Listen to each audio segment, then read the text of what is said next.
I was gonna rip his heart out, I'm the best ever. I'm the most brutal and vicious and most ruthless champion there's ever been. There's no one can stop me. Lynx is a conqueror, no, I'm Alexander, he's no Alexander. I'm the best ever, there's never been anybody ruthless. I'm Sonny Liston, I'm Jack Dempsey, there's no one like me. I'm from their claw, there's no one that can match me. My style is impetuous, my defense is impregnable, and I'm just ferocious. I want your heart, I want to eat his children. Praise be to Allah.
This is Tyson Fury, aka the Gypsy King. Just like to say well done to Deontay Wilder in knocking out Dominic Breazeale. I got that prediction quite correct. Anyone who wants to go toe to toe with Deontay Wilder will have the same fate as Dominic Breazeale and the rest of his 40 other victims. Anthony Joshua, you'll get it as well. Same thing will happen to you, Mush. Dillian Whyte, you'll get it as well. The Bronze Bomber is the most fearsome, most destructive puncher in the heavyweight division, but it's just a pity that he had to lose to the Gypsy King. Anyone who stands in front of Deontay Wilder, he will knock him out. Deontay Wilder is the second baddest man on the planet behind the Gypsy King, aka Tyson Fury, the #1 heavyweight in the world. Nobody can beat me, can't be touched. Boom.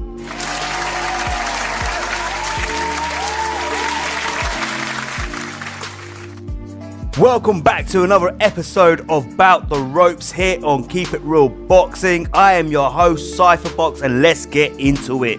Look, I've changed the topic for this podcast, this episode of the podcast, a few times already this week.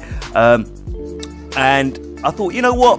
There's no better way to get into it than to talk about this weekend's main event, main action, main news, which was Deontay Wilder's first round knockout of Dominic Breazeale.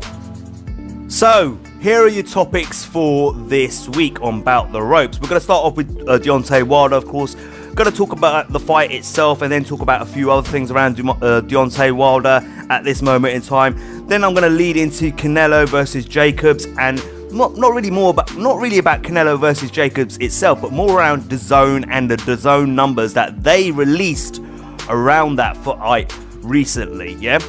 And then I'm going to finish off with a quick little topic around Teddy Atlas and something he said on one of his podcasts the other week. If you haven't checked out his podcast, it's called The Fight with Teddy Atlas. You know, go and watch it, go and listen to it. You know, great insight to boxing from a man who's been in the sport for a very, very long time. Don't get me wrong, I don't agree with everything Teddy Atlas always says, but I do respect his opinion.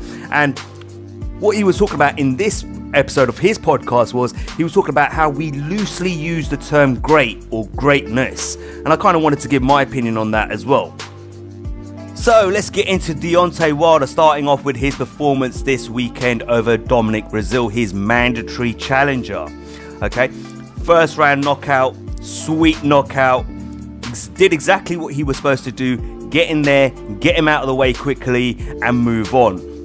But the way he did it was impressive, right? Okay, look, he talked about in the build-up of the fight about going back to basics. I think he learned a lot from the Tyson Fury fight. You know, he talked about in the Tyson Fury fight that he allowed the occasion to get to him. He allowed himself to get a bit too hype. He was so eager to want to knock out Tyson Fury that he threw the game plan out the window, basically. Okay, now I'm not saying that the results would have been different or anything like that, but I'm just going on what Deontay Wilder has said, in the aftermath of that fight. And I think he's learned from that, and probably at the same time, fighting Tyson Fury, the way Tyson Fury moves and the way he boxes, he walked away and thought, you know what, I need to go back to basics a little bit. And it showed in the fight. Look, I said in my preview video for this fight that, I honestly believe Deontay Wilder is the one who's going to win the fight, but you got to be careful with Dominic Breazeale. Dominic Breazeale has the worst defensive capabilities, one of the worst defensive capabilities in boxing, yeah? He holds that high guard, but you can punch through that high guard really easily. Poor defensive capability. You can get around that guard and throw hooks. He takes shots to the body. He takes shots everywhere, right? And I didn't think Virgil Hunter was going to change anything in that guy, in one fight. So I don't think that situation helped him anyway. But at the same time, the one thing I said about Dominic Breazeale was, one, he's durable, which didn't prove to be the point when it came to the fight itself. But in the past, he's been very, very durable. Even against Anthony Joshua, he proved he was very durable. Even Anthony Joshua said this himself. But the one thing he is he's dangerous when he's wounded, when he's hurt, like a wounded animal, yeah? I said when he's hurt, that's when he's at his most dangerous. And when Wilder rocked him the first time and then chased him into the corner to finish him off, we saw that when he threw that wild punch out of nowhere, and it made Deontay Wilder stop and think like, whoa, like he kind of felt it, But Deontay Wilder, credit to him, he did what he did best, you know what I mean? At the same time, what he also did well was he composed himself and he got the knockout, and it was a sweet knockout. That was a beautiful knockout. Yeah, I don't think it's a highlight reel knockout. I don't think anyone can argue with that. One thing I noticed about Deontay Wilder as well, he used that jab well. I said Deontay Wilder needs to use that jab. And I also said that Deontay Wilder needs to look for that 1-2 straight down the pipe. Yeah, because Dominic Breazeale is wide open for that attack, and he can knock him out with that punch, with that combination. That straight 1-2, bam, that's it. It's all over and done with. And that's exactly what he did. I felt his footwork was really good as well. His footing was really good. If you go and watch the fight and watch it in slow-mo replay, there's a moment when that first time when he hurt Dominic Breazeale, he kind of readjusted his feet really well quickly to get himself back into the position to go for the attack. So, all the criticism he's been taking, I think at the same time he's evaluated himself from the Tyson Fury fight and thought, you know what, I need to make some changes. I need to make some improvements.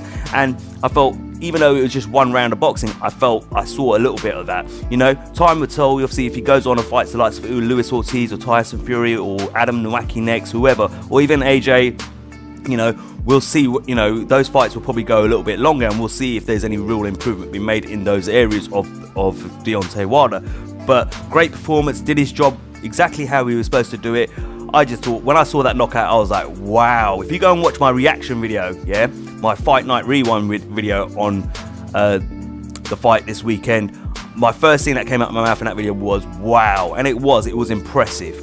I mean, I don't think anyone can argue with the fact that Deontay Wilder is the hardest hitting heavyweight on the planet, which means he's the hardest hitting boxer on the planet and fighter on the planet, period.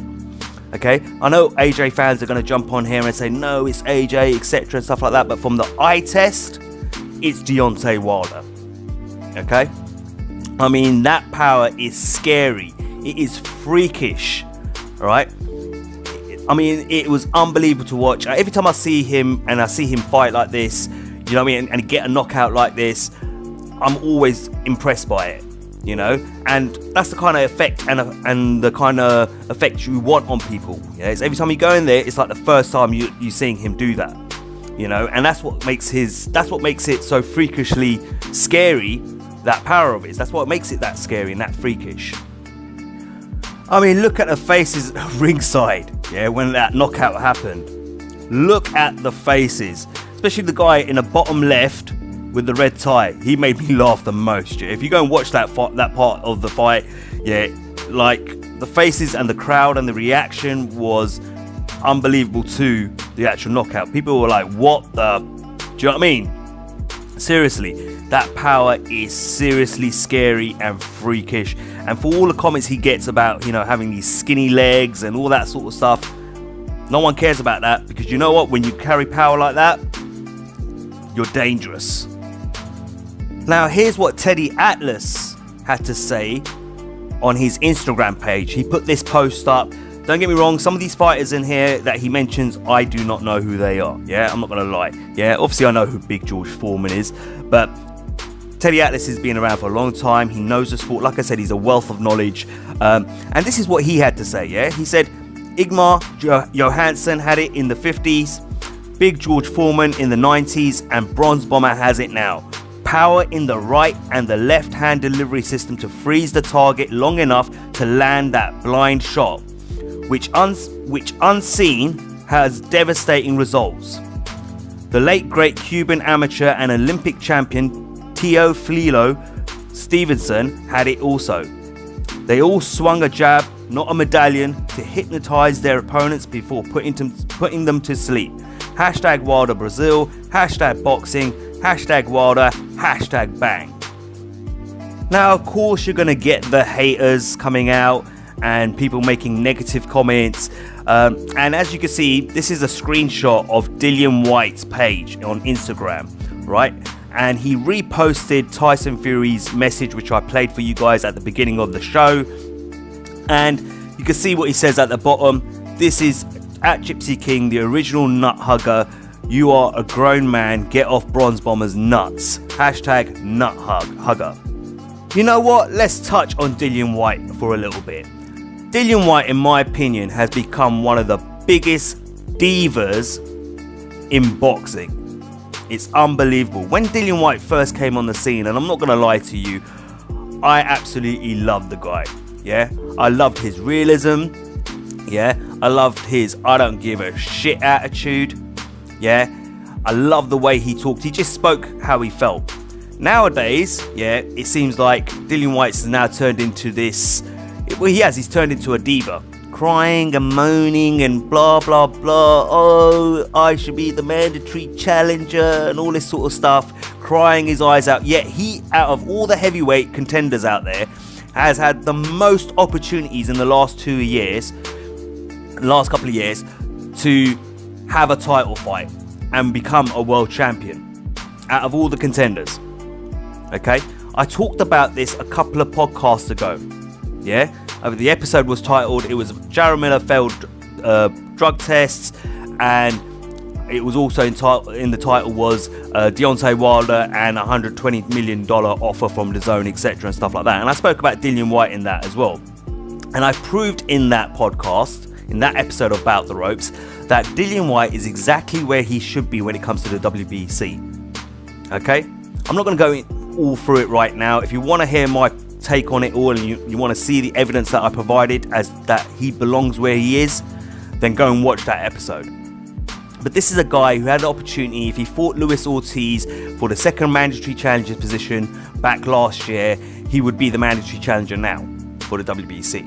All right, this is a guy who could have fought a final eliminator against Kurubat Pulev, yeah, but was too scared to go to Bulgaria to fight him. This is a guy who said, I'll fight anyone, anywhere, anytime in the world, bring him. And he was too scared to go to Bulgaria. Made some excuse that, oh, they didn't have the money because they won the purse bid, saying that they didn't have the money. Bullshit. Yeah, no one's believing that. He then got an offer from Anthony Joshua. Now, this is the funny thing. He criticizes Deontay Wilder. We offered him $8 million, Deontay Wilder, to come and fight me. He turned it down. It was his career payday, highest career payday, and all that sort of stuff. Yet, Anthony Joshua offered him his highest career payday, and he turned it down. But he's criticizing Deontay Wilder. The guy's a hypocrite. Not only that, all right, he is #1 ranked in the WBO rankings. He's the #1 contender in the WBO rankings.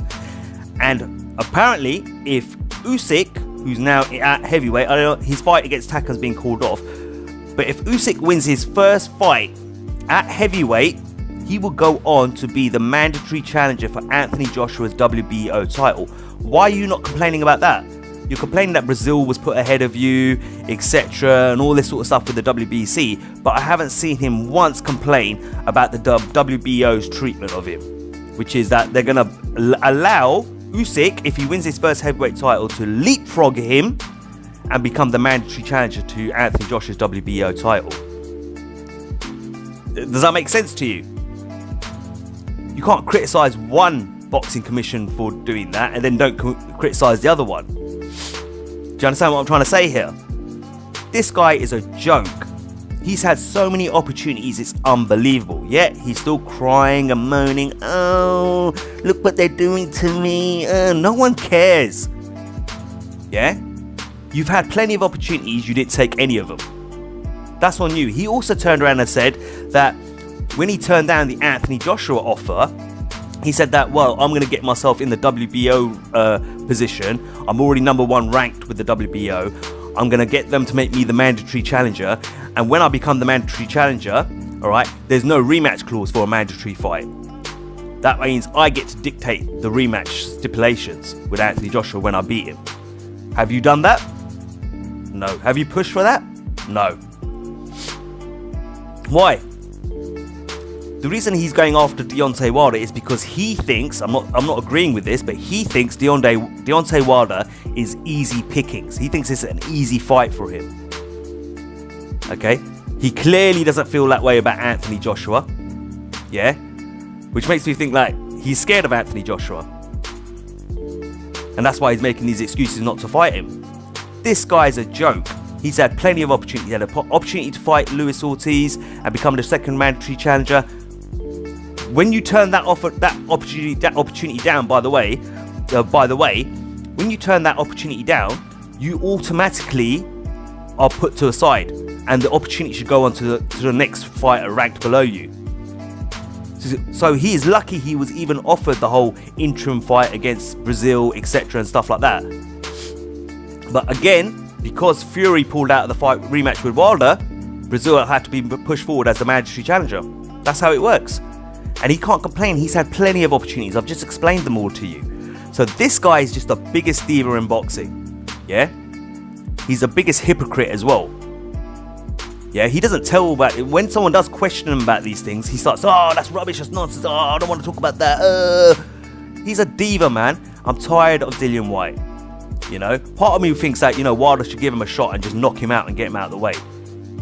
Seriously. Or he'd take the fight against AJ and AJ does the business on him and that's it. Get rid of Dillian Whyte. Because he's annoying now.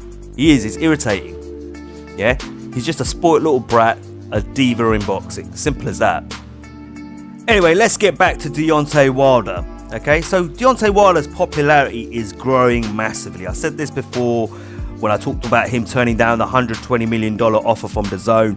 His popularity is growing massively, like I said.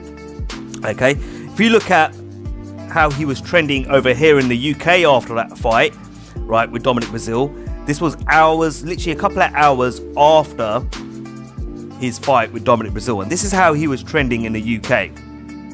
What I was meant to say is how he was trending on Twitter in the UK, and if you look at this, trending in the UK, Wilder, 175,000 tweets within a couple of hours. You look at the bottom of that, it's got Joshua, 73.3k tweets.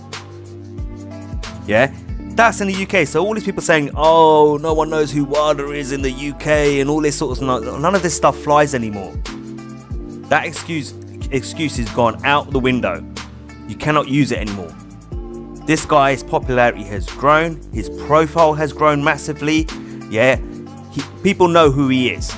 You know, I saw someone on Twitter the other day in one of my posts saying that no one still knows him, who he is here in the US. Whatever, prove it. Because the guy, from what I understand, I'm seeing him everywhere on I'm hearing that he's everywhere on US TV and stuff like that. So, do you know what I mean? They are pushing Deontay Wilder and promoting Deontay Wilder hard. And his popularity is growing. Let me give you another example. Now look at this screenshot I'm going to show you. This is from a channel called The Bleacher Report on YouTube. Right? And look, I've circled the amount of views this has had. They reposted or uploaded, whatever you want to call it, the knockout of Dominic Breazeale.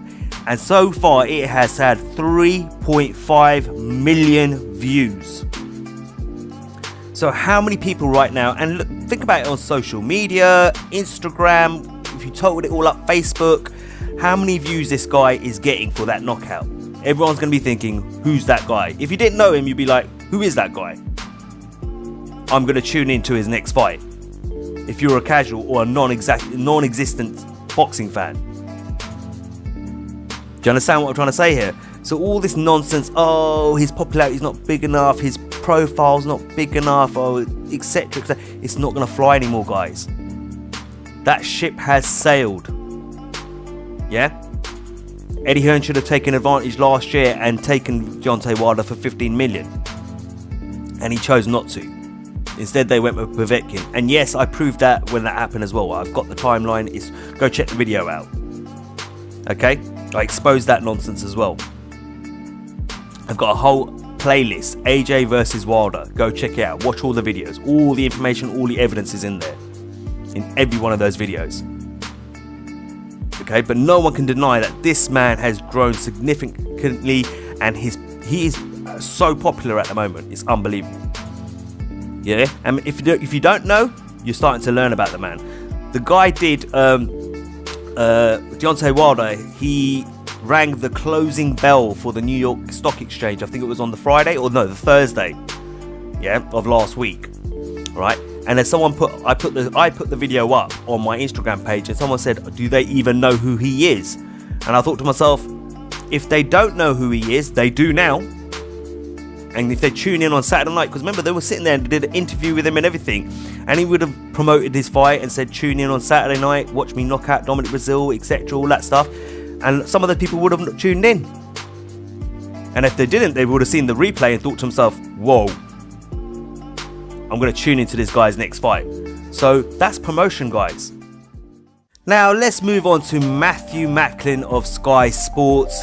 Obviously him and Adam Smith were the commentators for Sky Sports for the Wilder fight on Saturday night, and a question was put to him by Adam Smith, and that question was, what will AJ be thinking right now after watching this? And Macklin's first words that came out of his mouth was, I believe there's going to be an element of fear, or there's going to be a little fear. And Adam Smith turned around and said, do you honestly think so? Do you think AJ will feel some fear? And he said, yeah. A quick line on Anthony Joshua's hard at work in Miami. What would he have thought about the performance tonight? I mean, he's seen the knockouts before, but, he took 7 rounds to get rid of Dominic Breazeale. Deontay Wilder did it in a round. Obviously, different fights, different times. AJ might say he softened Breazeale up and all of that, but ultimately, what would he be thinking down in the Miami training camp now about Wilder? Or will he not care and he'll just care about Ruiz? I think he'll have mixed emotions. I think there'll be fear. How could you not when you see how devastating what a punch is? Do you think honestly that Joshua would have fear? There'll be an element of fear. It's a losable fight. This guy can knock anyone out. He had Tyson Fury down twice. He just knocked Dominic Breazeale out in a round. Took Joshua 7 rounds, and arguably Breazeale was a better fighter coming into this fight, even though he was undefeated when he fought Joshua. He said all week that he felt that he was a better fighter. Now he learned a lot from that. Virgil Hunter was a good coach and he was glad he teamed up with him. But Deontay Wilder has that kind of power. He hits anyone on the chin with that shot that he just hit Dominic Breazeale. I think he'd pretty much knock out any heavyweight.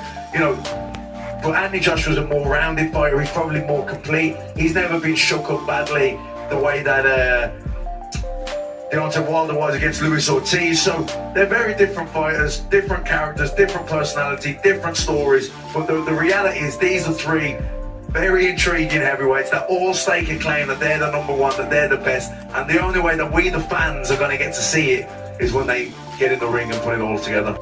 Now, I kind of want to correct Matthew Macklin there a little bit, where he said that, AJ's never been hurt or wobbled or anything like that in his fights, like Wilder was against Luis Ortiz. That's not correct. Go watch the Povetkin fight. He was wobbled in that fight. He was rocked in that fight a little bit by Povetkin when he got that left hook to the face and he fell into the ropes. Remember that? Let's not forget Klitschko knocked him down. Let's not forget that as well. Yeah, we have seen incidences of that with Anthony Joshua. So yeah, I don't agree with him on that one. Yeah, but at the same time, look what he said. Yes, there will be an element of fear. This guy can knock anyone out. Yeah, he can knock out any heavyweight. There will be an element of fear there. So Boxing Scene put some quotes up from Matthew Macklin as well, and this is what he had to say. I think the excitement that's there right now could pack out in a stadium in the UK. They could pack out an arena here, meaning the US. Wilder has devastating power, absolutely devastating. I don't remember seeing a heavyweight as dangerous and as explosive or as exciting since a young Mike Tyson was blowing everyone away in 1 or 2 rounds. That right hand landed bang on the button. He went to throw the left hook, Dominic Breazeale, and the right hand beats the left hook every time. It absolutely flattened him. I think he's very explosive. He's got great leverage. He gets massive power behind it. Obviously heavy-handed as well, but that is God-given power. You can't teach someone to punch like that. Lifting weights, you can always improve punching power, but genuinely you can either punch or you can't. And he is one natural massive concussive one-punch knockout specialist. Now that was Matthew Macklin's opinion, but not only that, I wanted to point something else out. Whenever Deontay Wilder fights in the US, he's always competing against other sports. I've talked about this in the past when I've talked about numbers between him and AJ and US viewership numbers and stuff. And again, I just want to point out, he was competing against the UFC, and apparently I think it was one of the other major sports in America. I think it was basketball as well. So once again, he's competing against other sports. So it'd be interesting to see how his viewership numbers did this time round against Dominic Breazeale. So this is what Eddie Hearn had to say. This was his reaction when talking to Sky Sports. That was an impressive win for Deontay. He's exciting to watch, Hearn told Sky Sports. He has taken care of business. Now AJ needs to do the same with Ruiz Jr. at Madison Square Garden on June 1st. The fight with AJ and Wilder is the biggest fight in the sport, and all being well, in 2 weeks' time it must happen next. No excuses. This is the fight that will change the sport globally. It's a legacy fight and AJ wants it so bad. 2 big, fast, dangerous and fearless heavyweight world champions that can turn the lights out with a blink of the eye. It's a must. First things first, taking care of business on his American debut on June 1st and send a message straight back. Well, that was Hearn's opinion of Wilder's victory on the weekend and that knockout.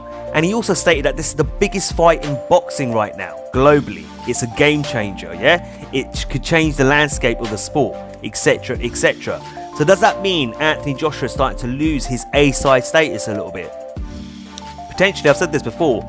Look, I've always said from day one that it should be a 60-40 split in favour of Anthony Joshua. No one can deny me that. No one can say I've never said that, because I've said it in so many of my other videos. Go listen to those other videos. I told you, go listen to that playlist, AJ versus Wilder. Yeah, you can't deny me that. No one can accuse me of saying otherwise. Okay, but with Deontay Wilder's popularity growing, the momentum keeps growing and keeps moving faster. His popularity is growing massively, like I said. Does that mean now that he's edging closer to that 50-50 split that he keeps demanding? Potentially, I think so, yeah. And the expectation from AJ fans, from boxing fans, will be from the world, will be that Anthony Joshua makes a statement against Andy Ruiz. He can't let that fight go on for long. He's got to finish it and finish it quick. That's making a statement in the heavyweight division. Yeah, you can't box him for 8 rounds and then suddenly get that, struggle a little bit and then get the knockout. He needs to make it like that. Like Wilder did, bam, it's over, there you go. I've got him out there, and then start calling out Wilder again or whatever, yeah? Because I agree with Eddie Hearn there as well. He's got to make a statement. He's got to send a message back. Let's talk about the atmosphere at the fight for Deontay Wilder. Listen, it was impressive, yeah? Look, it was really good. You got to think about it. When Breazeale came out, a lot of people were booing Breazeale a lot, which I found strange, because I thought a lot of people were signing with him with the whole, Wilder making the comments he wanted to kill him in the ring and stuff like that, which I'm going to get to as well, by the way, guys.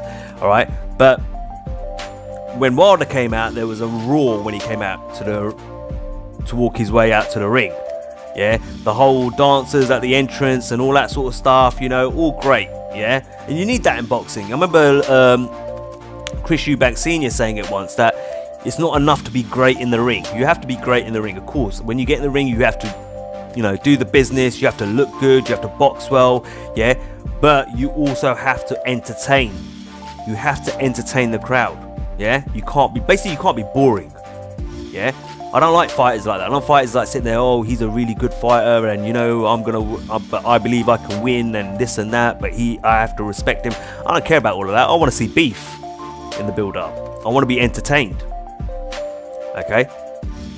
And I agree. And that's what Wilder's been doing. You notice in the last couple of fights, with the whole outfits that he's wearing, having these dancers come out and stuff like that, it's creating an atmosphere. And the fans loved it as well.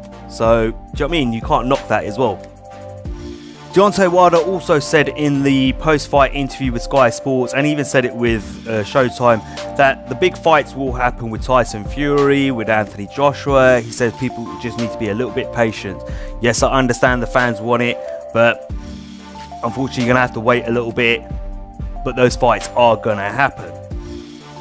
And he said also that, if those fights can't happen, there are other options. So he's talking about Luis Ortiz rematch. He's talking about Adam Nowacki, which we've spoken about in the past.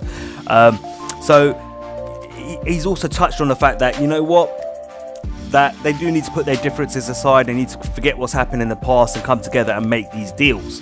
Okay, these fights will happen when people stop talking in the media about them, which is true. I've touched on this in the past as well, that when people stop talking about things in publicly, like the two teams have been, that's when you know something's going on in the background. Now, it's quite interesting because Dominic Breazeale has done something he didn't do when he lost after Anthony Joshua. When he lost to Anthony Joshua, after his loss to Deontay Wilder, he deleted all his social media accounts. Yeah, the guy also walked out without giving an interview, but I think there was a little bit of criticism of what's his name? I forget his name. The guy who does the interviews for Showtime in the ring. I think his last name's Gray. I forgot his name now. That they went straight to Luis Ortiz and kind of ignored Breazeale and that sort of thing. So he walked out without an interview in the end. Gave Wilder a hug and kind of like just left the ring. Wilder as well, on top of that, with all the things that he said in the build-up, he showed Dominic Breazeale a lot of love and respect at the end of the fight, of course. My question is, are we going to see Dominic Breazeale again? Will he come back to boxing? It's an interesting thing, because he was talking like he was going to knock Wilder out and send Wilder into depression and stuff like that. But, this could have had the reverse effect, that knockout. You never know. After a knockout like that, you're never the same again. So it's too early to say now, but it'll be interesting to see if we see Dominic Breazeale return to the ring and return to the sport of boxing. Now, let's go back to Anthony Joshua's comments pre-fight, in the build-up to the fight between Wilder and Breazeale. He said this. He said, Breazeale is tough, took me 7 rounds, I hope Wilder does it in 9 so I can be like, hey, I done it earlier. That's what he said to Sky Sports. Well, he did it in 1 round, yeah? And that's what he was thinking in his head. He's thinking like, if he does it, takes longer to do it, I could turn around and say, hey, look at that. I did it in 7 and he did it in 8, or he did it in 9, he did it in 10. So that says everything about me compared to him in terms of our performance against the same opponent. That kind of backfired because Wilder did it in 1. Yeah? So, again, I think AJ needs to learn to muzzle himself a little bit at times, because sometimes he says things that drops himself in it. And what you got to say now? Yeah? Alright, it's not the fight we wanted to see. It was a mad... Remember, when AJ fought Dominic Breazeale, that wasn't a mandatory defense of his IBF title. That was his first defense of his title. Okay, and if I remember right, Dominic Breazeale was ranked like something like by the IBF, like something like 17. Right, he was ranked 17 on BoxRec. I think he was ranked something like 38 on BoxRec. Yeah, Dominic Breazeale was more highly ranked this time round against Deontay Wilder. Okay, let's not forget that. And he did a better job. This was probably, like Matthew Macklin said in the audio I played to you, this was probably a better version of Breazeale than we saw against Anthony Joshua. And look what Deontay Wilder did to him. Now let's move on to the topic of Deontay Wilder's comments in the build-up of this fight. Once again, he said he wanted a body on his record once again. And he also turned around and said that he was going to kill Breazeale in the ring. right? All these people out there getting their knickers in a twist over this comment. All these people out there, you know, calling for Deontay Wilder to be stripped of his world title, to be reprimanded for his comments, etc., etc., are a bunch of hypocrites. Yeah, you're all a bunch of hypocrites. I'm not saying that what Deontay Wilder said was right or wrong. It didn't really bother me because I've watched the sport long enough to know it's fight talk. Yeah, it's fight talk. But all you guys out there who are commenting like this are hypocrites, and I'm going to prove how these guys' comments. But first of all, let me show you what Mauricio Sulaiman had to say, his reaction to Wilder making these comments once again. So Sulaiman said, "I've seen Deontay Wilder's comments, which are regrettable and completely against the spirit of our sport. I have known Wilder for a long time and he is not the person he portrays in such comments. His metaphors are against the WBC's code of ethics and will be addressed in a hearing." So that's the WBC's take on it. Listen, I don't think anything's gonna happen of it, right? Listen, Sulaiman in the past and the WBC in the past and all the boxing commissions in the past have never done anything about previous fighters and their comments and where they behaved at press conferences and weigh-ins and stuff like that. You know, nothing's gonna come of it. But my point is, I want to point out to all these guys out there who are making these comments, your comments, yeah, or the things you're saying that he needs to be reprimanded, he needs to be stripped of his titles, aren't based because you think what he said is wrong, but because you absolutely hate Deontay Wilder. Your comments are based on hate, yeah? The UK boxing experts or analysts, or whoever you want to talk about, the fighters, all who are jumping on there, Tony Bellew, Dillian Whyte's brother, Dillian Whyte, all this stuff, it's based on hate. It's not only based on hate, it's because some of these guys are Team AJ, so they're making these comments, okay? But I'm going to show some examples of things that have been said in the past by fighters, and guess what? No one's jumped up and down about them. No one's called for these fighters to be reprimanded. No one's called for these fighters to be stripped of their titles. But when it comes to Deontay Wilder, that has to happen. Don't get me wrong, I know in this day and age we live in a very sensitive time now where people get offended very easily. I'm old school, I don't care. Yeah, I'm from a different era altogether. Okay, but if you don't like what you're hearing out the mouth of Deontay Wilder or other fighters who talk like this, then guess what? Don't watch the sport. This ain't basketball, this ain't football, this ain't cricket, this ain't tennis. Yeah, this is boxing.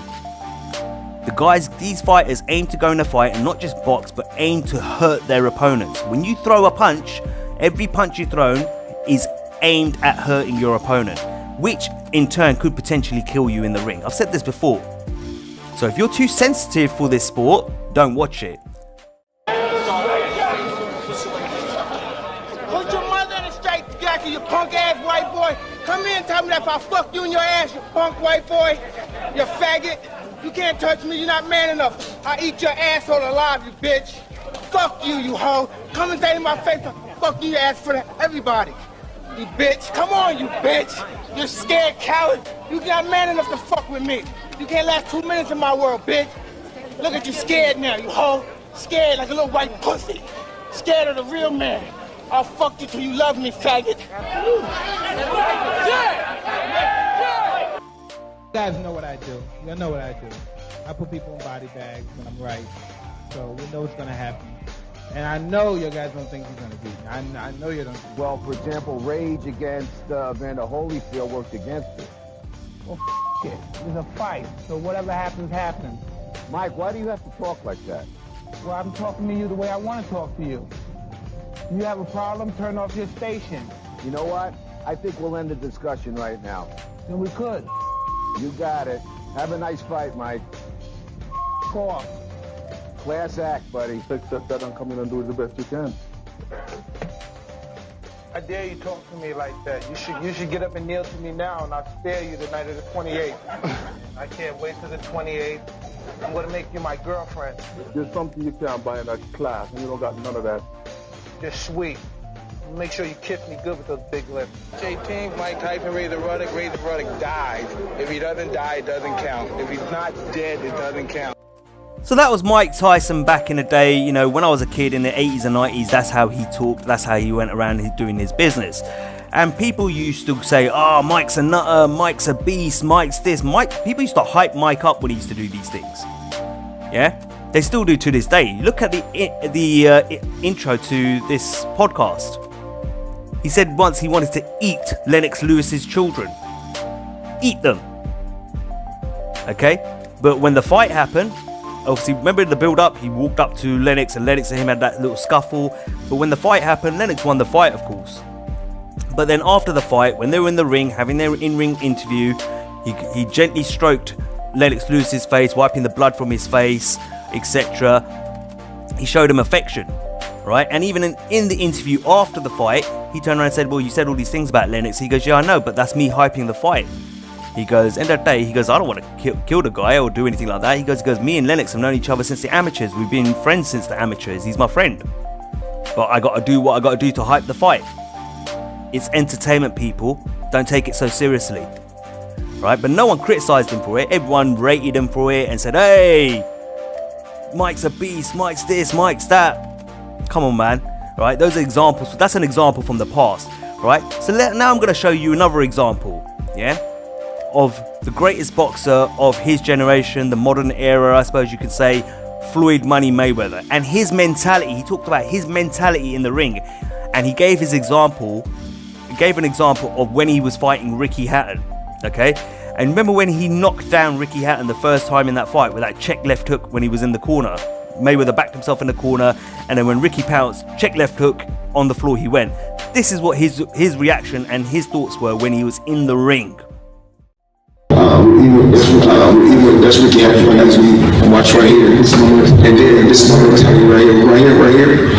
It's crazy right there. It's crazy right there. Then I was saying to myself mentally, you know, as a fighter, this is what you tell yourself. You know, once I knocked him down, he went down to the neutral. I went over to the neutral corner. I'm being honest when I say that as a fighter, that's what you say, because you have the mind of a you believe in going for the juggler, that's going for the kill. So when he got up, I looked and said, I'm gonna kill you. When he first fell, I said, if you get up, I looked and I said, it's over, I'm gonna kill him. I mean, it's just how it is as a fighter. I mean, that's the mentality of a fighter. So that's Floyd Money Mayweather, the greatest boxer of his generation, telling you that's the mindset of a fighter. When I knocked Ricky Hatton down in the first time, I went to the neutral corner and I looked back and I said, you know, if this mother gets up, I'm going to kill him.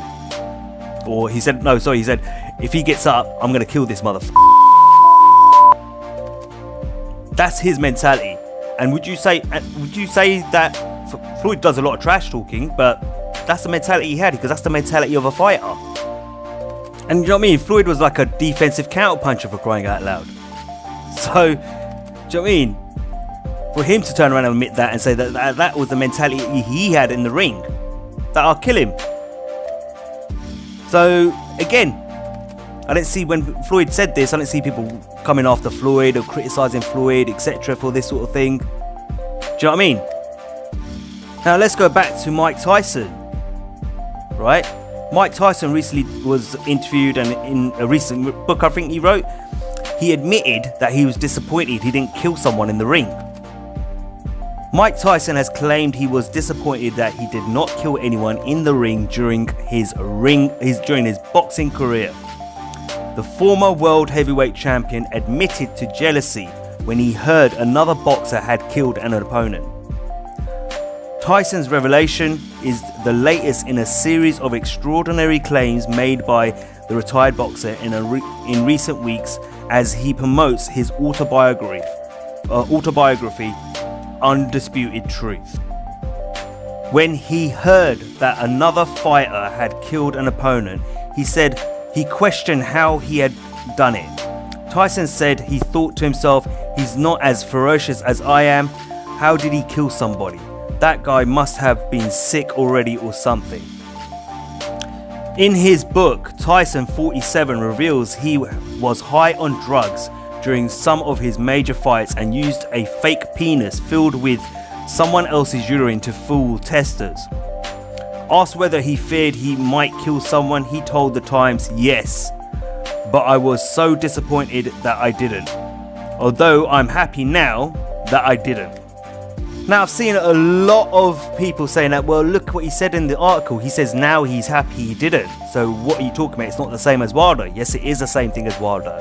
Right now, he is retired. He's been retired for God knows how long. He's no longer a fighter. He's no longer in the warrior mindset or the fighter mindset. It's not there anymore. It's gone. He's relaxed. He's chilled. He's enjoying life. Okay? We're talking about what he was like when he was an active boxer. When he was an active boxer, he wanted to kill someone in the ring. Deontay Wilder is an active boxer and has made a statement that he wants to kill someone in the ring. Okay? Fighter's mentality. That's what I'm trying to say. When Mike Tyson was a fighter, when he was fighting, when he was active, that was his mentality too. Now let's move on to Anthony Joshua. Okay? Anthony Joshua, was it last year or the year before? I can't remember. Did this. I'm going to play you a video. Okay? Alright, I'm going to play you a video and then I'm going to explain what went on there and give you my thoughts on it. So what's going on, y'all? This is your boy, Coach Anthony, man. Look, I'm on Eddie's phone right now. I'm on his DM. You know what I mean? He's a nice guy, so Eddie's not going to come out and, you know, talk the way I'm going to talk. You know, speak how I'm going to speak. But check it out. Look, this is Anthony Joshua's Instagram account. For a lot of people out there who's saying this was hacked or whatever, this ain't his account, whatever, check it out. Boom, Anthony Joshua. Okay, I'm clicking on his name and bang, look, it goes right to his verified account. He was on his Instagram today, so he has access to his phone. One more time, Anthony Joshua talking shit. Here you go. Disgrace to the superior black race, right? We're gonna click on the little icon right there and look what that. You see that verified check? That means that's him, y'all. That means that's Anthony Joshua. Come on, Joshua, let us know what it is, man. If you want that fight, let's make it happen. Now, this happened with Anthony Joshua, what, a year or two ago? And it was swept under the carpet by here in the UK. You know, no one wanted to talk about it. No one was willing to, you know, refer to it. They made excuses saying that all of Anthony Joshua's accounts had been hacked and that someone who hacked his accounts was sending these messages to Eddie Chambers. Eddie Chambers, I might add, at that point, hadn't been active for years. He was not relevant in the heavyweight division in any shape, way or form at all. Okay, so here's my take on it. If you hacked someone's account, like Anthony Joshua's account, for example, why would you target Eddie Chambers? A guy who has no relevance anymore in the heavyweight division, isn't even a contender. If anything, at best, probably a journeyman. Why would you want to strike up beef with him? Why wouldn't you think, if it was me who hacked Anthony Joshua's account, I'd be like, right, let's send some shitty messages to Deontay Wilder. Let's send some messages to Tyson Fury. Hell, let's wind up Floyd Money Mayweather. You know, high profile fighters, if you were going to do that kind of stuff. Do you see what I'm trying to say? That's why it didn't make sense. Okay, they swept it under the rug. They said, oh, the PR team ran in, and Matchroom's PR team, and said, oh, his accounts were hacked. Bullshit. I don't believe it. I'm sorry, I still don't believe it to this day. But the fact that the comment he made in there was that Eddie Chambers was a disgrace to the superior black race. You know? I remember some people leaving comments on my Instagram accounts who were saying, what is this superior black race thing he's talking about? AJ's a racist, etc, etc. I didn't see anyone attacking Anthony Joshua for this behaviour. I didn't see any of you jumping in there. All I heard was a whole load of people making excuses for Anthony Joshua's behaviour there. And then they swept it under the carpet. Why wasn't this guy investigated? I think he was the IBF champion. I think it was just the IBF belt he had at the time. Why weren't people calling for the IBF to investigate it? Yeah? Why not? Why wasn't there a hearing called for it? Why weren't people calling for him to have his belt stripped of him to be stripped of his belt? See what I mean? None of you were doing that then. My point is here, guys, is that be consistent. Don't just pick on a fighter because you hate him. If you believe Deontay Wilder's comments were incorrect, fine, that's your business. Listen, I think you're a little bit overly sensitive and maybe you should stop watching boxing, but that's your opinion. Fine, you're entitled to that opinion. but make sure you're calling everyone out exactly the same way. Look how Anthony Joshua behaved in the press conference in New York with Jermell. Yeah? A lot of people were like, yeah, you know what? Jermell talked about his mum. Go on, AJ, give it back to him. But actually, hasn't Anthony Joshua spoken on many occasions about being an ambassador of boxing, a role model to the youth out there? So shouldn't he have been setting an example in that situation, how to rise above that sort of childish behaviour from Jermell? Yeah, but a lot of people are like, you're still going to go in there, well, he cussed his mum out. Well, okay. So that means Anthony Joshua sunk to his level and is no better than Jermell. Right? Be consistent with who you're criticising. Don't just pick on one person because you hate him. You need to pick on everyone. Yeah? You need to be consistent with everyone. Anyone who does something wrong, you need to be all over them. And you guys aren't. So that's why, in my opinion, all of you guys who are coming after Deontay Wilder, it's all based on hate. Yeah? Dillian Whyte said some outlandish things in the past. Look at Barry Hearn's recent comments about the slave trader comments. Now, I gave my views on that, and I turned around and said that I don't think Barry Hearn's I don't know him well enough personally to say that he's a racist, but were his comments inappropriate? Yeah, they were. Okay? But everyone was defending it. No one challenged us. Actually, you got a bit too far there, mate. You might have offended some people.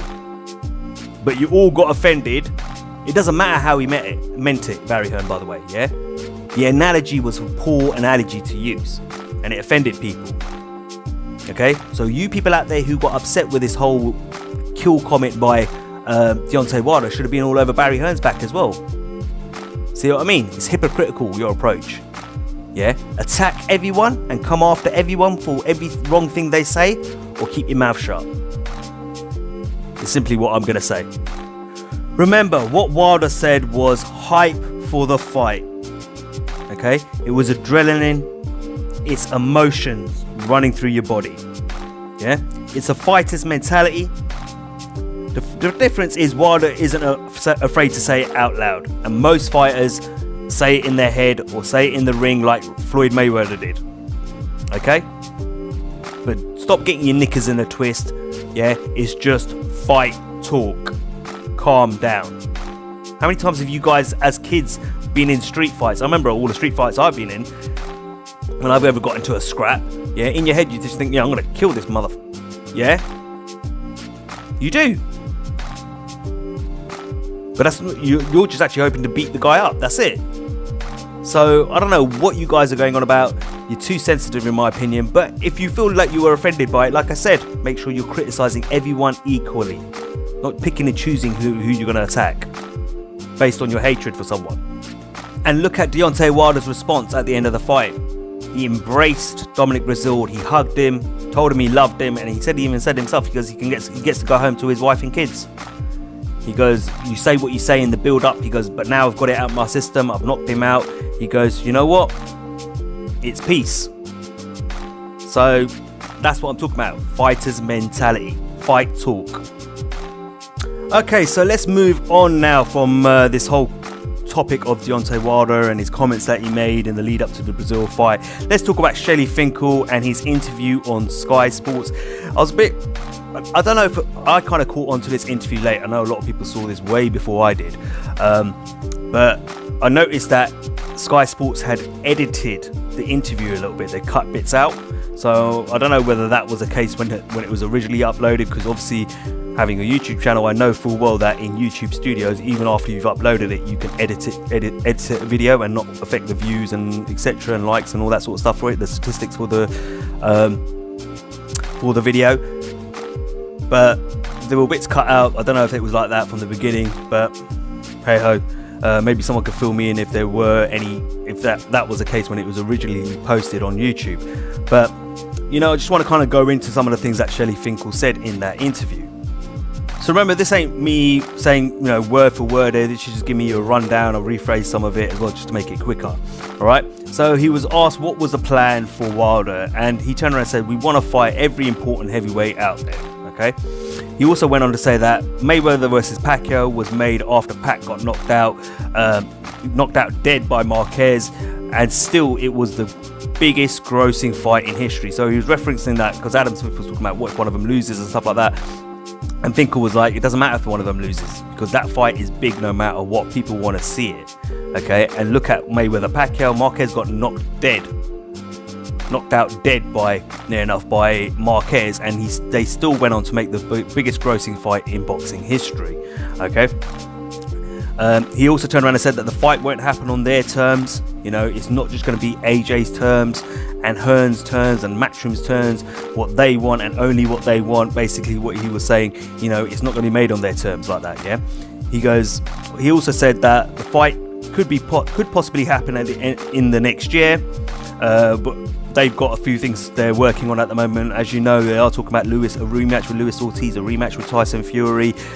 I've heard talks about, obviously they've mentioned it as well, Adam Nowacki. So if the fight doesn't materialise with AJ, they've got other options that they're also working on at the same time. He said as well that the ship has passed. We don't need Team AJ to give us anything. So remember at the beginning they were saying we're giving you the opportunity to fight at Wembley Stadium. We're giving you the opportunity of a lifetime. We're giving you this. He said that ship's now sailed. He goes, we don't need them to give us anything. Yeah, we're gonna put the money in the pot, he said, and look for the biggest revenue, and we're gonna figure out how to split it. Okay, so that makes me feel like maybe potentially at some point Team Wilder are going to make another approach to make this fight. They're going to make an offer themselves. That's the feeling I got from that comment. Okay. He also turned around and said that he was asked questions about Deontay Wilder's comments. He said, look, those comments that he made in the build up to Brazil fight, they got 8 million views from that comment. 2.5 of those million of those views came off a website called Barstool, which is it's called Barstool Sports. He was talking about that actually helped promote the fight, okay, which is what I've been talking about, hype for the fight, guys. Yeah, all right. He said he's speaking weekly with John Skipper. He says I speak to Bob Arum whenever it's needed in terms of Tyson Fury. He says, and when he was asked about Eddie, he goes, I don't speak to Eddie, but I will work with him, of course. He's not speaking to Eddie Hearn because he looks like if he's going to deal with anyone when it comes to Team AJ, it's going to be John Skipper on Dazn, yeah. And if he needs to, he said he'll work with Eddie, but at the moment there's no need to talk to Eddie at all. He also said the fight will get done quietly behind the scenes, yeah. So basically the same thing Wilder said, the same thing I've been saying, you know, for the last year, is something's happening when everything goes quiet. Okay, that's what he turned around and said. It will happen quietly behind the scene. Okay, which is quite clearly what it seems like he's trying to do with John Skipper a little bit, and he's talking to Bob Arum about Tyson Fury.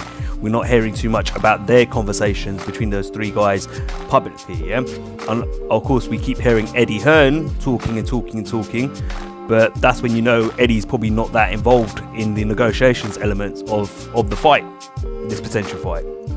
Now, he was asked about the $120 million offer from Dazn, and he turned around and said, with the plan we are planning to unveil, he will make as much or more in his next 3 fights. Yeah, it will make him bigger. The fight on Dazn will get him press, but it won't make him bigger. When he fights AJ, he wants to be at the biggest, sitting at the table, getting what he wants for the fight.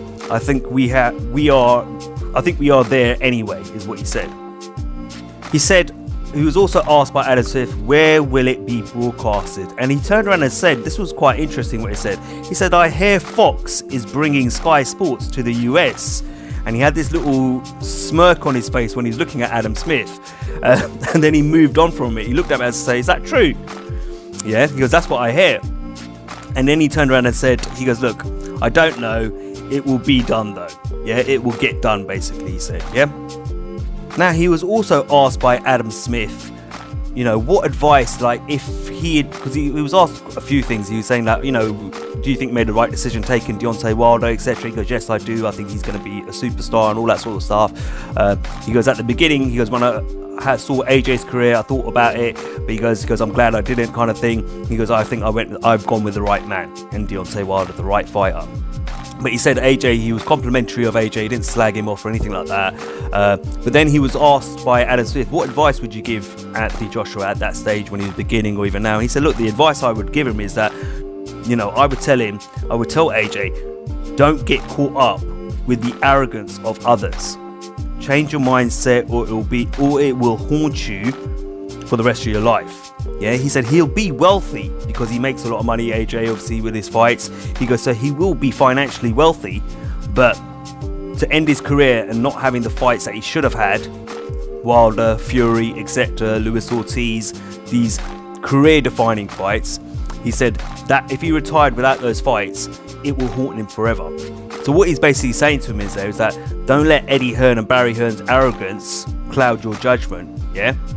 He goes, there's plenty of money to be made. He goes, even if it was a 50-50 split, if that's what it works out to, that's a big 50%. He's going to make a killing from the fight, yeah, as is Wilder. So he goes, don't allow the arrogance of others to get in the way of your legacy, basically, what he's saying. So that's what he had to say in a nutshell.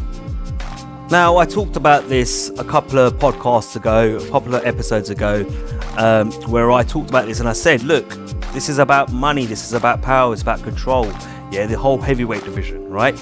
And what they're trying to do now is position themselves into getting what they want. Wilder wants 50%, so he says, okay, I'm going to position myself into getting that 50%. And the best way to do that is by putting on performances like Saturday night, and not only that, creating hype, getting people interested, promoting himself even further, and he is pretty much already there anyway, yeah? I mean, come on, the guy, I've told you this before, he was listed as the top boxer on the ESPN Fame 100 list at 33. I think then it was Tyson Fury at 38, if I remember. Joshua was all the way down at 63, and then it was Canelo further on down, it was Triple G, and then Pacquiao in the 80s somewhere, all right? Yeah, so that says it all, he is growing at a rate, okay? And they're pretty much already there. So now if they make that fight with Ortiz, beat him again, fight Tyson Fury, beat him again, do you know what I mean? Come next year, they're in a position to turn around and say, right, now we're saying 50-50, that is it. Take it or leave it. That's what we want on the table. They're positioning themselves to get that 50%, right? Yes, fight fans, we're going to get frustrated at this, right? But last year, let's face it, I proved it. AJ and Eddie Hearn didn't want it. The only reason that they're coming now, and last year they were saying, we're not going to the UK. AJ said it in the ring after one of his fights. He said, we're not going to go to the UK or the US. We don't need to go to America. We could do it right here in the UK. We're staying right here. We're not going nowhere. Eddie Hearn said it as well. No, we don't need it. It's nice to do the US, but we don't need to go to the US. Barry Hearn said it as well. The Americans have to come to us because we've got the money in boxing now here in the UK. How the tables have changed because all the money's in the US now. You said you didn't trust the judges, you didn't trust the referees in America, but now you're having a fight in America with those US judges and referees. You understand? Dazn has put the pressure on Eddie Hearn, saying bring him over to the US. We don't need him to grow in the UK. We need him to grow here in the US to help us grow here, grow Dazn here in the US as well. Bring him over. We're not interested in the Dillian Whyte fight. They shut down the Dillian Whyte fight. What's that? Joe Markowski of the Dazn, the VP from Dazn. He did an interview with the Boxing Boys saying that they weren't interested in Dillian Whyte versus Anthony Joshua, so they shut it down. Yeah, they said come across. We want him to fight here in the US from now on. Do you understand? And now they need that Wilder fight because who does he fight after that? Yeah, all right. The Luis Ortiz fight fell through, but now Eddie Hearn saying, "Oh, we can make it after the Ruiz fight. Sorry, we can make a fight with Luis Ortiz." But Luis Ortiz is now going to fight Deontay Wilder. Yeah, him trying to make a fight with Tyson Fury in America. That's going to be a difficult one. We know what Tyson wants. Tyson's saying 50-50. We know that. So who does he fight? And they know that, so they're going to use this opportunity to build, and then turn around and say to him, right, now tell us you're not going to give us 50-50. So you can understand what they're trying to do from a business point of view. Frustrating for boxing fans, yeah, of course. But at the same time, if Eddie Hearn didn't play games last year, you could have paid a flat fee of $15 million to Deontay Wilder, and the fight would have happened. You said you went for Povetkin. You know, it's telling everyone that Wembley wasn't available last September, and it was because you fought Povetkin there. Do you know what I mean? I exposed all this stuff last year. I'm not going to go over it again because a lot of people say, how? Go and watch my playlist, AJ versus Wilder. I've proven it. I've proved it on a number of occasions. So, there you go. You screwed it up. And this is what he's talking about, AJ. Don't let others' arrogance, get in the way of your legacy. You'll make a lot of money. You know, he even talked about the Tyson Fury. He goes, with Tyson Fury, we didn't go in there and tell Tyson, well, we're the champion, he's the WBC champion, and this is how much you're gonna get. And you should take this opportunity. Yeah, we're giving it to you. He said, I didn't go in there with that attitude. I sat down and I asked Team Fury, what do you want? He goes, and then we spoke about it, what he wanted, what we felt was fair as well, and we came to an agreement. He goes, the same thing needs to happen with Team AJ. And that's what he means, put the arrogance aside. Alright, listen, as long as they can keep Deontay Wilder busy with good fights and Anthony Joshua, cool, I'm willing to wait a little bit longer, but not too much longer. Yeah, you know, if the fight happens this year, great. I would love the fight to happen this year, but I'm not going to get my knickers in a twisting about it anymore. I'm not going to get upset and all stressed out and, oh, he said this, she said that, you know, oh, who's ducking who, all the money and all that sort of stuff. I don't care. As long as the fight eventually happens, that's what matters to me. If it's this year, great, let's have it. I would like it at the end of this year, September, October, whatever. But if you have to wait till next year, so be it. Okay. All right, time to move on because I've talked about Deontay Wilder so much. I wasn't expecting the podcast to be this long, but I do want to get onto these Canelo Jacob numbers and Dazn. Okay, so let's quickly go through these Canelo Jacobs numbers with Dazn. So basically, the articles that I read said that it did 1.2 million views from 8 different global markets: the US, Canada, Austria, Germany, Italy, Japan, Spain, and Switzerland. It also turned around and said that in the US, the linear TV channels, that's like Showtime, HBO in the past, ESPN, etc., those channels are monitored in the US by a group called the Nielsen Media Research. Yeah, there isn't a auditor for the streaming apps like Dazn. So these guys, Nielsen, are auditors of pay-per-view numbers, viewership numbers, and that sort of stuff in the US. Right? It also says a source close to Dazn said Canelo Jacobs did in excess of 600,000 views, concurrent streams in the US. Okay, that would also mean that for this month, that would mean that Dazn has 600,000 subscribers additional to whatever they had before the fight. Okay, because if you just joined for the month, then that's 600,000 subscribers you've got for the month, right? Or additional 600,000 subscribers, if that makes sense. All right. Dazn also committed to $48 million in purse money for Canelo and Jacobs. That means for those two fighters and only those two fighters, that $48 million is reflective of. And according to the Nevada State Athletics Commission, Canelo got 35 million of that purse. The live gate for the fight generated 8.685 million with 15,730 tickets sold, according to the Nevada State Athletics Commission. Another 1,388 were complimentary tickets that were given away, were issued. That means they were given away for free, meaning that the total attendance number was 17,088 against what was announced on the night of the fight, which was, they said on the night of the fight, was over 20,000. Okay, and T-Mobile has something like 20,000 capacity. So it also said that Pacquiao versus Broner did 6 million in Vegas in terms of a live gate, and Canelo versus Khan made 7.4 million in tickets in terms of live gates as well. The articles also stated that Canelo versus Jacob was a 68% decline from Triple G2, from Canelo versus Triple G2, the rematch, which generated 27 million in live gates, and Triple G1, the first fight against Triple G, Canelo Triple G1, was made 24.5 million in live gate receipts. Okay, so what I'm going to do now is quickly give you a rundown of Canelo's numbers, from Triple G rematch right back to the Cotto fight. Okay, and then talk about his deal with DAZN a little bit. So for Triple G, the rematch, which was the last fight, Canelo made like 50 million for that fight, apparently, from the articles that I've found. Triple G 2, the fight against Triple G, the rematch, there were 1.1 million buys in terms of pay-per-view at $84.99, which equated to $93.48 million is what they made. All right. The first fight against Triple G, he got paid 42 million. There was 1.3 million pay-per-view buys at $79.99 if you bought in HD. Remember, these are the HD numbers, yeah? Okay. Which equated to $104 million is what the pay-per-views brought in for those fights. Okay. Against Chavez Jr., I believe he made something like 18 million. Okay. That was 1 million pay-per-view buys at $69.99, which means that they made $69.99 million from that pay-per-view. All right, and that was a HBO fight as well. Smith against Liam Smith, it was 300,000 pay-per-view buys for Canelo at $64.99. They made $19.48 million from that fight. The Khan fight was 600 pay-per-view buys at $69.99.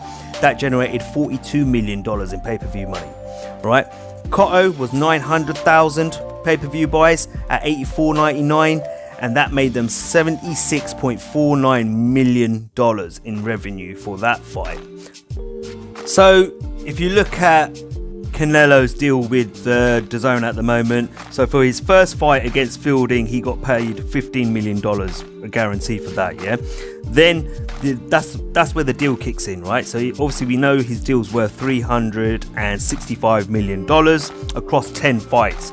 That means each fight he's been guaranteed $36.5 million.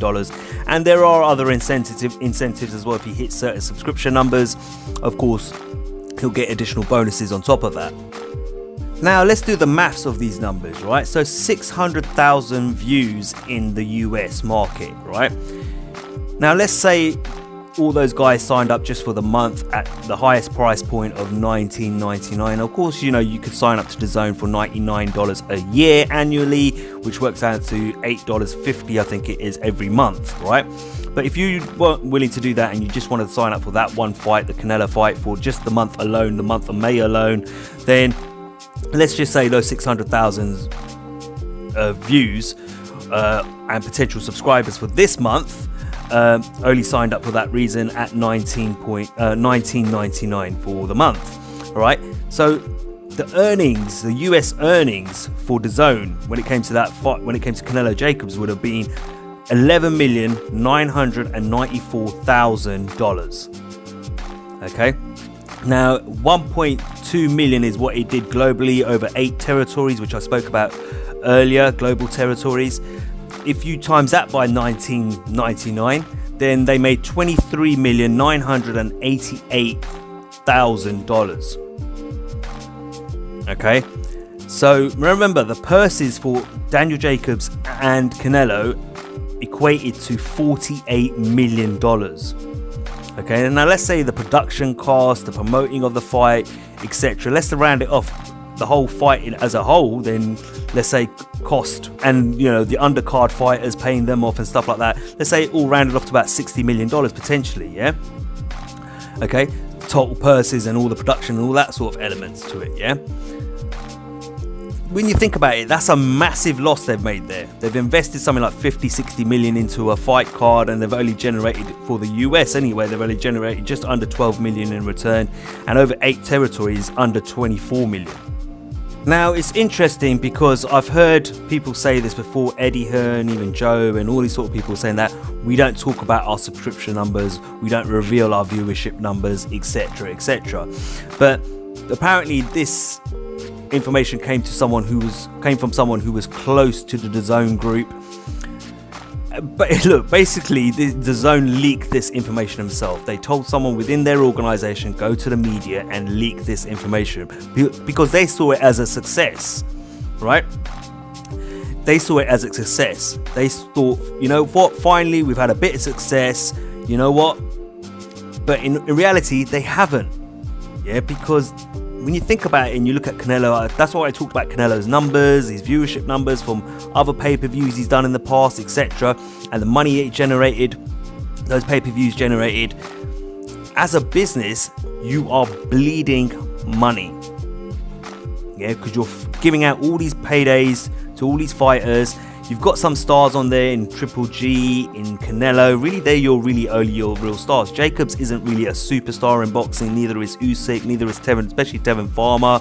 You know, all these names, they're good fighters. If I was in America, I've said this before. If I was living in America, I would subscribe to DAZN because I like those fighters and I would want to watch them fight. The hardcores will subscribe to DAZN, but casual boxing fans or guys who just tune in for the big fights.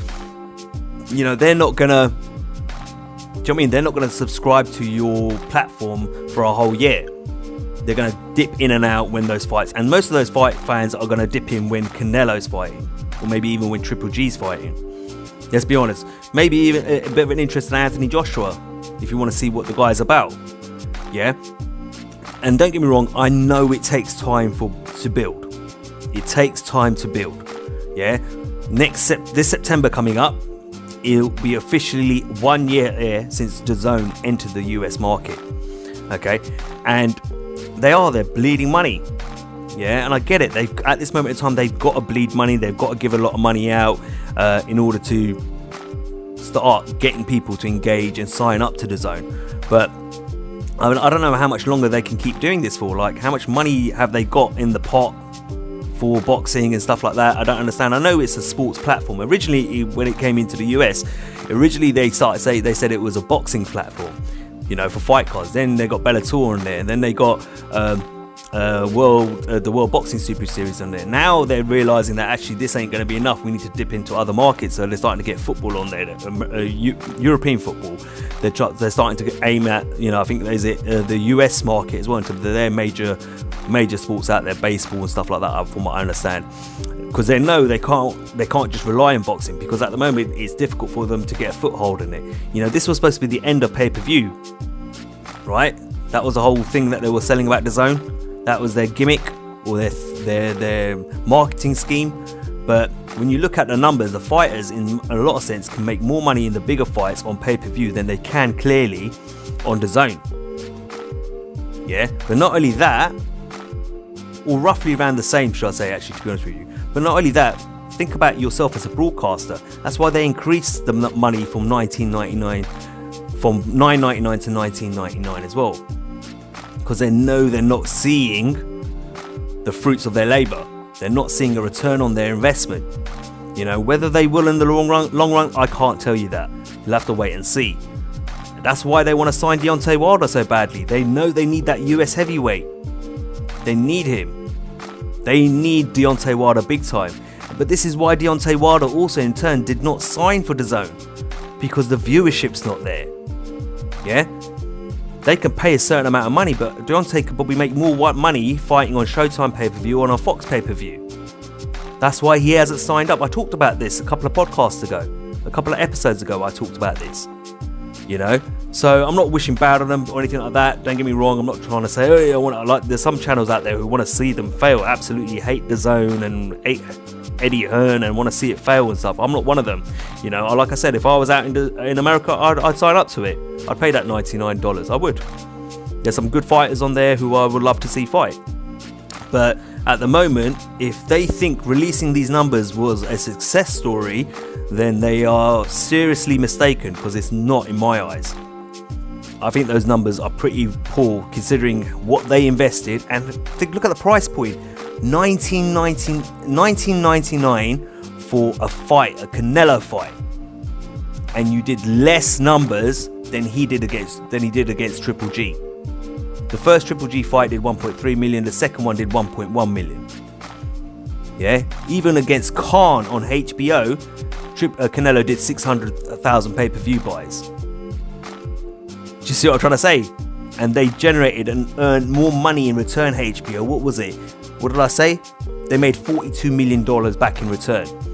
These guys did 600,000. These guys, DAZN, did 600,000 views in the US potentially and made just under $12 million in return.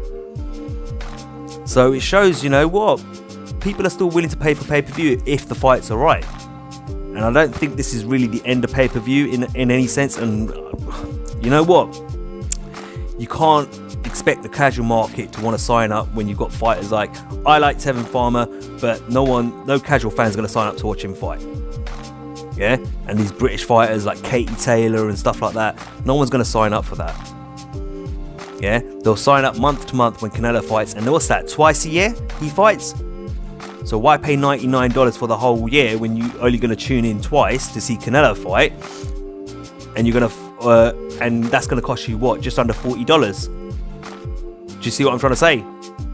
They need to do something different, DAZN. They need to get some other fighters on their platform, high-ranking platforms, and that's why they're chasing after Deontay Wilder so hard.